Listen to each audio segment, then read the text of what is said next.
सहसा जेव्हा आपण एखाद्या व्यवस्थापकीय समस्येवर किंवा आयुष्यातल्या कुठल्याही गुंतागुंतीवर उपाय शोधतो तेव्हा आपली अपेक्षा असते की एखादं आधुनिक मॅन्युअल आपल्याला मदत करेल. हो, अगदी. एखादा फ्लो चार्ट किंवा स्प्रेडशीट. अगदी तसंच. म्हणजे एखाद्या इंजिनिअरिंगच्या आराखड्यासारखं समस्या उद्भवली की आपण लगेच आधुनिक मॅनेजमेंटचं एखादं पुस्तक उघडतो आणि त्यातल्या बुलेट पॉइंट्समध्ये उत्तर शोधायला लागतो. जे बऱ्याचदा वरवरचं असतं. खरंय.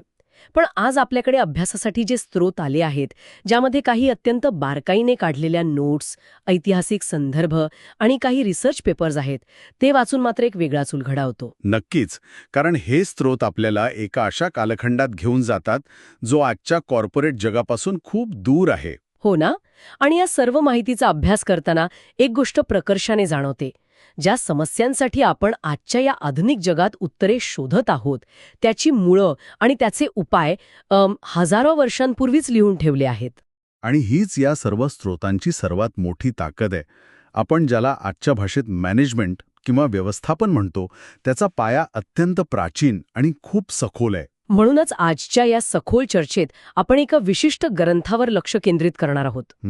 बौद्ध वाङ्मयातील दीघनिकाय या ग्रंथातील एक अत्यंत महत्त्वपूर्ण आणि वैशिष्ट्यपूर्ण भाग, ज्याला सिगालवाद सुत्त असं म्हटलं जातं. हो, सिगालवाद सुत्त हा एक अत्यंत रंजक असा विषय आहे. म्हणजे या उपलब्ध माहितीच्या आणि नोट्सच्या आधारे सांगायचं तर हा काही केवळ एखादा धार्मिक उपदेश नाहीये. अजिबात नाही. समाजशास्त्र, मानवी मानसशास्त्र आणि आश्चर्यकारकरित्या मानव संसाधन व्यवस्थापन म्हणजे HR मॅनेजमेंट या विषयांवरील हा एक परिपूर्ण ग्रंथ आहे. होय. काही अभ्यासक तर याला गृहस्थों का विनय किंवा कौटुंबिक आणि सामाजिक जीवनाचं संविधान सुद्धा म्हणतात. अगदी बरोबर. आणि आपली आजची या सखोल चर्चेची मोहीम हीच आहे की 2500 वर्षांपूर्वीचा हा प्राचीन ग्रंथ आजच्या या कॉर्पोरेट जगाला आणि आपल्या वैयक्तिक आयुष्याला कसा लागू पडतो हे उलगडून पाहणं. तर ह्या सगळ्याचा नेमका अर्थ काय? ह्या सुत्ताचं गांभीर्य समजून घेण्यासाठी ना आपल्याला प्रथम त्याची ऐतिहासिक पार्श्वभूमी आणि त्यावेळच्या समाजाची मानसिकता समजून घ्यावी लागेल. अच्छा, म्हणजे तत्कालीन परिस्थिती. हो. सिगालवाद सुत्त हे केवळ काही नियमांची कोरडी यादी नाहीये. ती एक अत्यंत जिवंत अशी कथा आहे. तत्कालीन समाजात जेव्हा अंधभक्ती आणि कर्मकांडांचं खूप प्रस्थ होतं, त्या पार्श्वभूमीवर मानवी संबंधांचा खरा पाया काय असावा याबद्दल दिलेला हा उपदेश म्हणजे एक प्रकारची वैचारिक क्रांतीच होती. जेव्हा मी या नोट्स पहिल्यांदा वाचत होते ना, तेव्हा मला खरंच प्रश्न पडला की दिशांची आणि माणसांच्या नात्यांची सांगड कशी काय घातली जाऊ शकते. हो, सुरुवातीला ते थोडं अनाकलनीय वाटतं. पण या कथानकाच्या प्रवाहात प्रवेश केल्यावर ते हळूहळू उलगडत जातं. राजगृह, ज्याला आपण आज राजगीर म्हणून ओळखतो, तिथे सिगाल नावाचा एक तरुण राहत होता. बरोबर. आणि त्याचे वडील भगवान बुद्धांचे अनुयायी होते. पण सिगालला मात्र धर्मात किंवा तत्वज्ञानात अजिबात रस नव्हता. तो आपल्याच विश्वात मग्न असायचा. आणि तिथेच कथेला एक वेगळं वळण मिळतं. त्याचे वडील मृत्यूशय्येवर होते आणि त्यांना एका गोष्टीची अत्यंत चिंता सतावत होती. कोणती चिंता? त्यांना माहीत होतं की जर त्यांनी आपल्या मुलाला थेट जाऊन उपदेश घेण्यास सांगितलं किंवा एखाद्या गुरूंकडे जायला सांगितलं तर तो ऐकणार नाही. तरुणांचं ते बंडखोर मानसशास्त्र त्यांनी अचूक ओळखलं होतं. म्हणजे थेट सांगितलं तर मुलं ऐकत नाहीत, हे तेव्हाही होतच तर. अगदी. त्यामुळे त्यांनी एक वेगळी आणि अत्यंत हुशार अशी युक्ती लढवली. त्यांनी मृत्यूपूर्वी सिगालला जवळ बोलावलं आणि एक वचन मागितलं. आणि ते वचन खूपच विचित्र होतं, होय ना? हो, वरवर पाहता ते विचित्रच होतं. त्यांनी सांगितलं की दररोज सकाळी उठून स्नान कर आणि ओल्या कपड्यांनी, ओल्या केसांनी पूर्व, पश्चिम, उत्तर, दक्षिण, वर आणि खाली या 6 दिशांना प्रणाम कर. बापरे, म्हणजे रोज सकाळी ओल्या कपड्यांनी हे सगळं करायचं? हो, आणि बापाच्या मृत्यूनंतर सिगालने अगदी तेच केलं. तो रोज सकाळी उठायचा आणि यामागील कोणताही अर्थ न समजता केवळ एक कर्मकांड म्हणून या 6 दिशांना नमस्कार करायचा. म्हणजे तो पूर्णपणे ओला असायचा आणि त्याच्यासाठी ती फक्त एक शारीरिक कृती होती, त्यात कोणताही विचार नव्हता. अगदी एक यांत्रिक पद्धत. आणि मग एक दिवस सकाळी भिक्षाटनाला निघालेल्या भगवान बुद्धांनी त्याला हे करताना पाहिलं. त्यांनी त्याला विचारलं की तो असं का करत आहे. तेव्हा सिगालने अत्यंत प्रामाणिकपणे उत्तर दिलं की त्याला याचा अर्थ माहीत नाही. अच्छा. तो म्हणाला, हा माझ्या वडिलांचा शेवटचा आदेश होता आणि मी फक्त त्याचं पालन करत आहे.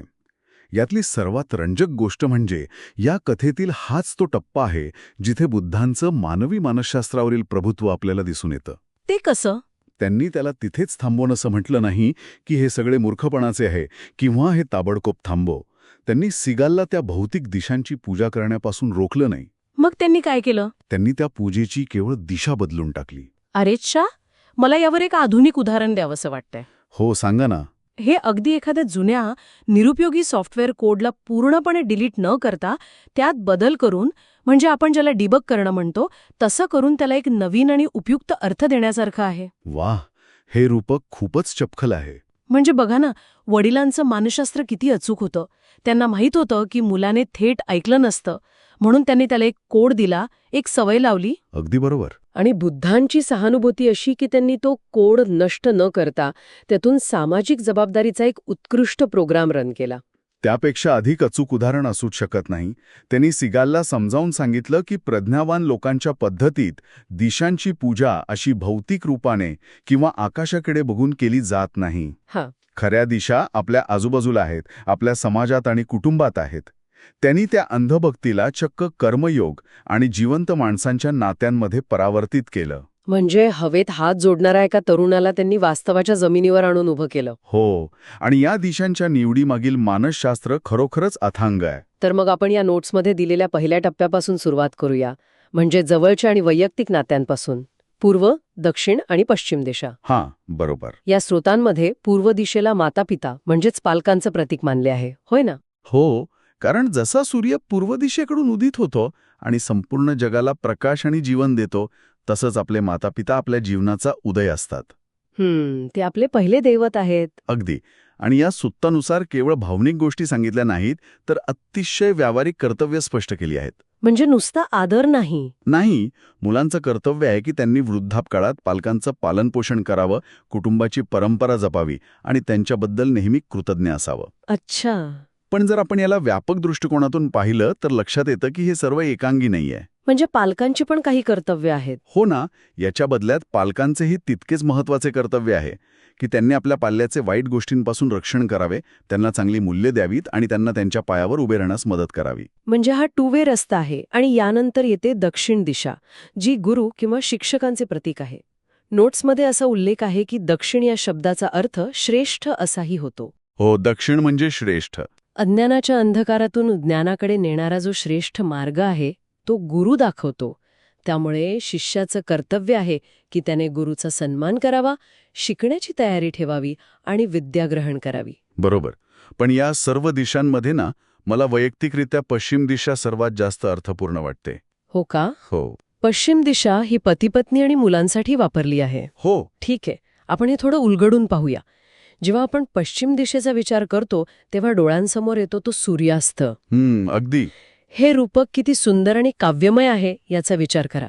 दिवसभराच्या धावपळीनंतर, ताणतणावानंतर सूर्य जेव्हा पश्चिमेला अस्ताला जातो तेव्हा एक प्रकारची शांतता पसरते. खरंय. माणूस जगण्यासाठी संघर्ष करून, थकून जेव्हा घरी येतो तेव्हा त्याला आपल्या कुटुंबात तीच सूर्यास्तासारखी आश्रयाची आणि विश्रांतीची भावना मिळते. हो, आणि हे किती व्यावहारिक आणि वास्तववादी आहे. या नात्यातही कर्तव्य स्पष्ट केली आहेत. केवळ प्रेम नव्हे तर एकमेकांचा सन्मान करणे, एकनिष्ठ राहणे, कुटुंबात अधिकार सोपवणे आणि अगदी भेटवस्तू म्हणजे दागिने वगैरे देऊन एकमेकांना आनंदित ठेवणे. या अधिकारांच्या सोपवणुकीकडे थोडं बारकाईने पाहण्याची गरज आहे असं मला वाटतं. हो, नक्कीच. म्हणजे घरातील सत्ता केवळ एकाकडे न ठेवता ती विभागून देणं हा विश्वास निर्माण करण्याचा मार्ग आहे. अगदी.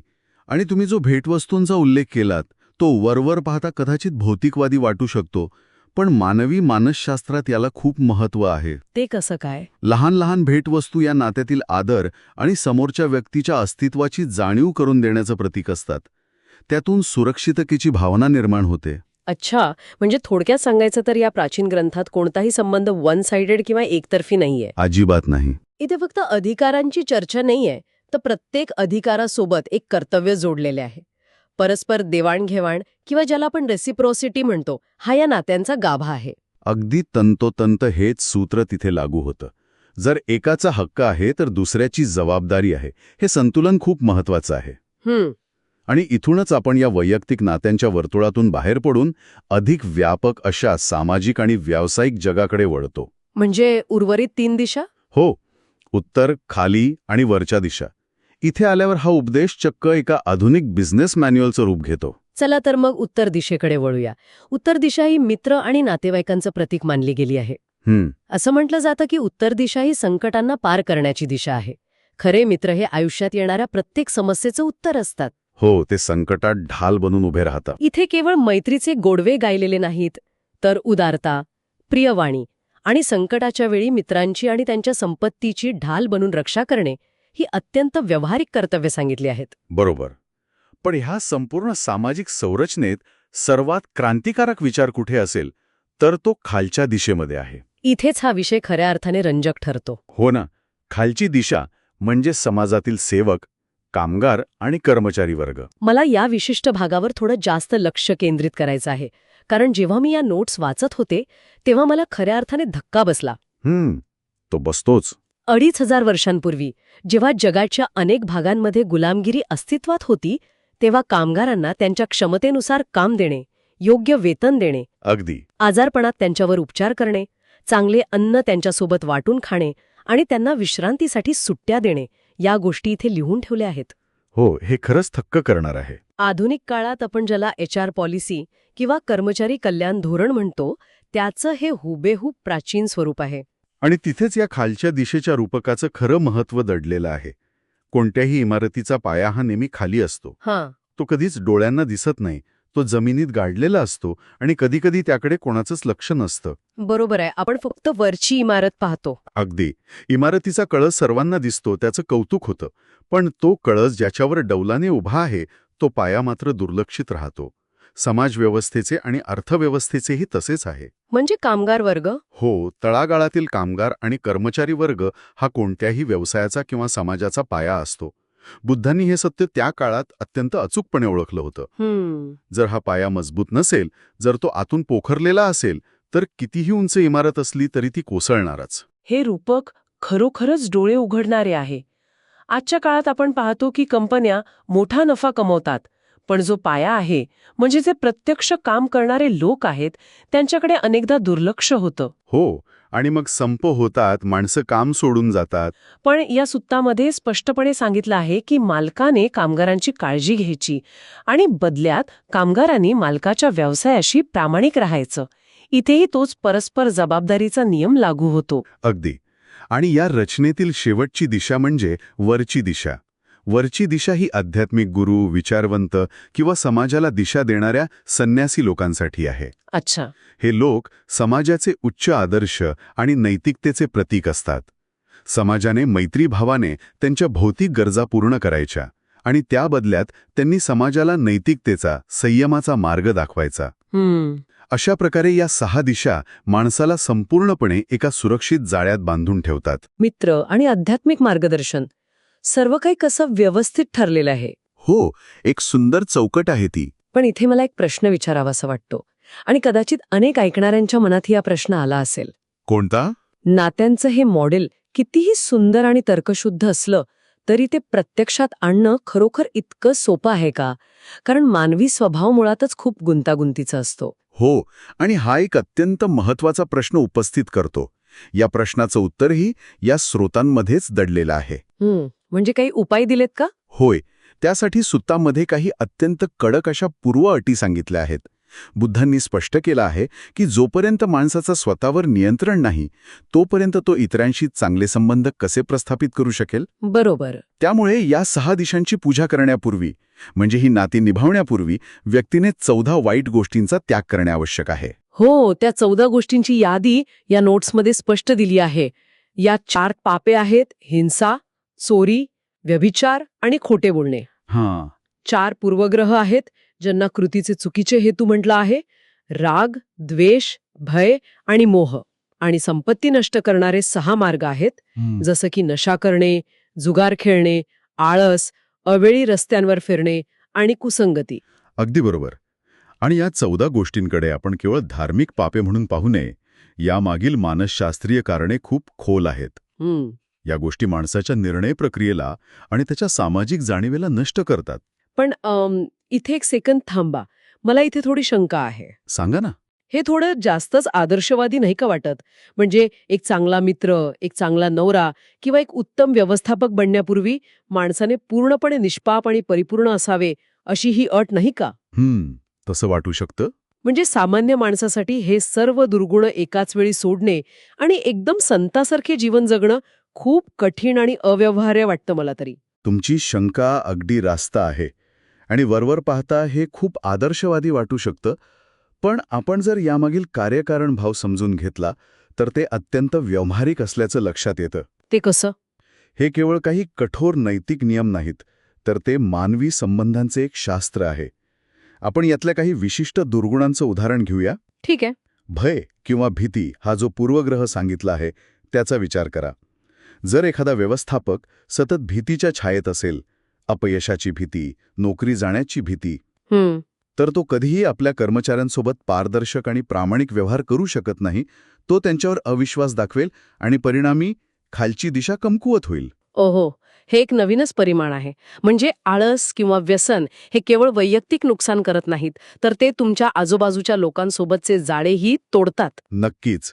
विचार करा, जोपर्यंत एखादा माणूस व्यसनात अडकलेला आहे किंवा जुगार खेळतो आहे, तो कधीही आर्थिकदृष्ट्या स्थिर राहू शकत नाही. अगदी. आर्थिक अस्थिरता आली की खोटे बोलणे किंवा चोरी करणे यासारख्या गोष्टी ओघाने येतातच.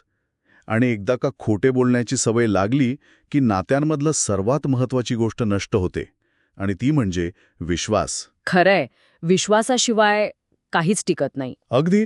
कोणतंही नातं, मग ते पती-पत्नीचं असो, मित्रांचं असो की मालक कर्मचाऱ्याचं, विश्वासाशिवाय उभं राहू शकत नाही. त्यामुळे हे 14 दुर्गुण सोडणे म्हणजे अचानक देवदूत बनणे नव्हे, तर नाती टिकवण्यासाठी आवश्यक असलेला एक भक्कम आणि स्वच्छ पाया तयार करणे आहे. विश्वासाची आणि स्थिरतेची ती पहिली पायरी आहे. हे स्पष्टीकरण खरोखरच खूप खोलवर विचार करायला लावणार आहे. म्हणजे हे दुर्गुण तुमच्या चारित्र्यात भेगा निर्माण करतात. हो. आणि जर पायातच भेगा असतील तर त्यावर आपण पूर्व, पश्चिम, उत्तर, दक्षिण अशा कोणत्याही दिशेची मजबूत इमारत उभी करू शकणार नाही. एकंदरीत विचार केला तर सिगालवाद सुत्त ही केवळ एका कुटुंबाची नाही, तर एका स्वर्णिम आणि परिपूर्ण समाजाची रूपरेखा आहे. न अडकता परस्परांवरील जबाबदाऱ्या ओळखल्या पाहिजेत. समाजातील प्रत्येक व्यक्तीने जर या 6 दिशांना, म्हणजेच आपल्या आजूबाजूच्या या 6 मुख्य नात्यांना प्रेम, आदर, कर्तव्य आणि जबाबदारीने सुरक्षित केलं तर कोणत्याही माणसाला आपल्या संरक्षणासाठी बाह्य कवचाची, कोणत्याही ताहिताची किंवा चमत्काराची गरज भासणार नाही. वाह! कारण खरी सुरक्षितता ही अशा निरोगी आणि जबाबदार समाजाच्या निर्मितीच दडलेली आहे. एकमेकांना सावरण्यात आणि एकमेकांचे आधार बनण्यात दडलेली आहे. आणि सिगालवाद सुद्धा आपल्याला नेमकं हेच शिकवतं. आकाशाकडे बघून हात जोडण्यापेक्षा आपल्या सभोवतालच्या जिवंत माणसांच्या जबाबदाऱ्या पार पाडणं हाच मानवाचा खरा धर्म आणि खरा कर्मयोग आहे. आज आपल्याकडे जे स्रोत उपलब्ध झाले होते त्यातून आपण एका प्राचीन सुत्ताचा जो आधुनिक अर्थ शोधला आहे तो खरोखरच डोळे उघडणारा आहे. आपण चर्चेच्या सुरुवातीला म्हणालो होतो की आपण नेहमी एक परिपूर्ण मॅन्युअल शोधत असतो. हो. पण कदाचित ते मॅन्युअल कागदावरच्या एखाद्या आलेखामध्ये नाही, तर आपल्या आजूबाजूच्या लोकांसोबतच्या आपल्या रोजच्या व्यवहारात दडलेलं आहे. हेच या सर्व विश्लेषणाचं मुख्य सार आहे. नक्कीच. आणि याच विचारासोबत या सखोल चर्चेची सांगता करण्यापूर्वी एक अत्यंत महत्वाचा आणि विचार करायला लावणारा मुद्दा उपस्थित करणं मला गरजेचं वाटतं. आज आपण अत्यंत आधुनिक अशा जगात जगत आहोत, जिथे उत्पादकता, नफा आणि यश या गोष्टींना सर्वोच्च प्राधान्य दिलं जातं. आपण सर्वजण यशस्वी होण्यासाठी सतत वरच्या दिशेने धावत आहोत. हो, एक सतत चालणारी शर्यत आहे. पण जर आपली खरी सुरक्षा, आपली शांती आणि आपलं यश हे आपण आपल्या या 6 दिशांमधील लोकांशी कसा व्यवहार करतो यावरच अवलंबून असेल, तर आजच्या या धावपळीच्या, ताणतणावाच्या जीवनात आपण नेमक्या कोणत्या दिशेकडे दुर्लक्ष करत आहोत? अशी कोणती दिशा आहे जी कमकुवत झाल्यामुळे किंवा ज्या दिशेची जबाबदारी आपण केवळ कामाच्या व्यापात विसरल्यामुळे आपण स्वतःला आणि आपल्या समाजाला नकळतपणे असुरक्षित करत आहोत? हा खरोखरच अंतर्मुख करणारा प्रश्न आहे. होय ना. तो पूर्व दिशेचा आपला उगम आहे, पश्चिमेचे आपले विश्रांती स्थान आहे, की ज्यावर आपली संपूर्ण इमारत उभी आहे, तो खालच्या दिशेचा पाया आहे. यावर नक्की डोकावून विचार करा. पुन्हा भेटूया अशाच एका नव्या आणि रंजक विश्लेषणासोबत. तोपर्यंत तुमच्या सर्व दिशा सुरक्षित ठेवा.